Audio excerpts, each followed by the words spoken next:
We're all used to hearing about astrology to see how the stars and planets might be influencing our personalities and relationships. Yeah, now professional astrologer Jessica Adams is reading the paws of your pets. Jessica joins us from Tasmania. Hello, Jessica. Hello.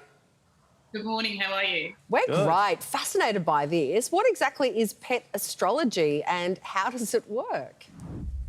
Well, it's pretty much like our zodiac signs, but if you scale it down for a cat or a dog, if you're at home and you know the birthday of your cat or dog, use that sign. And if you have adopted them from a shelter, you can use the adoption date.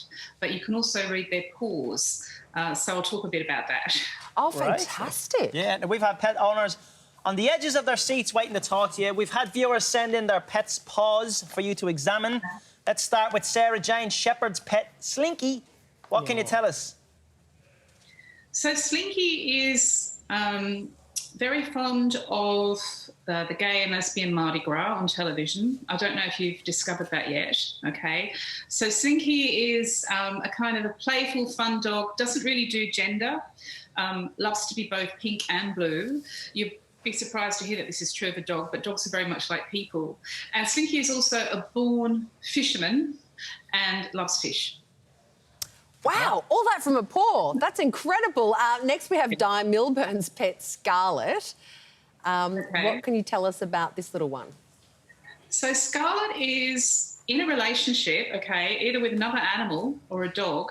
Dogs can have relationships too, but is very puzzled by it at the moment. He's very confused about this relationship, doesn't really know what to do with it. This is one of those dogs who's a bit of a dreamer, and if you take Scarlet to the beach or to the river, she can get lost for hours.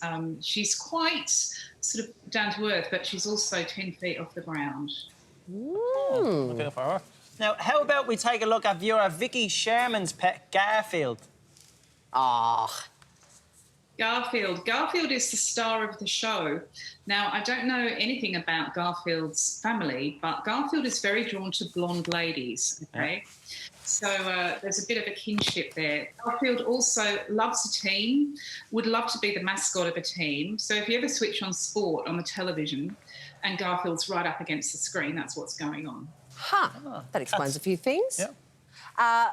Let's hear what Rosie's pet, Sherlock's paw, says about them.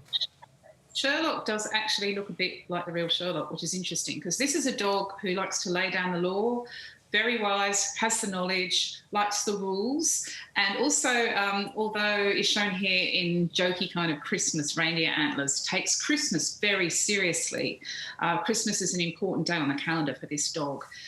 Interestingly, with Sherlock, if anybody has a problem, you take it to Sherlock and he'll give you a clue.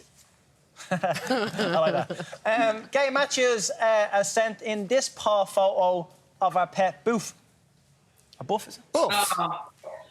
Gorgeous Boof or Boof is quite a materialistic sort of dog. Loves the money, loves expensive food. So if you're having a steak, Boof will have the steak, thank you very much. And likes to hang on to the toys, likes to hang on to the ball, loves a football, but won't let it go. The only thing that will deter Boof from that is a rabbit. Jessica, I find this so fascinating. I've had my palm read before and there actually are lines on the palm, but how do you actually read the paws of these animals? What are you actually looking for? Because they just seem to have pads, not the lines.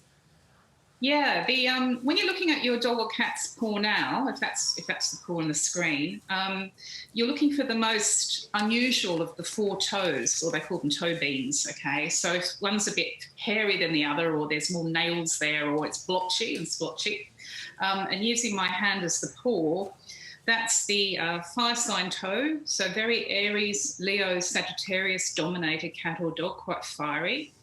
And that is the earth sign toe, the second one along, so very Taurus, Virgo, Capricorn dominated and very grounded.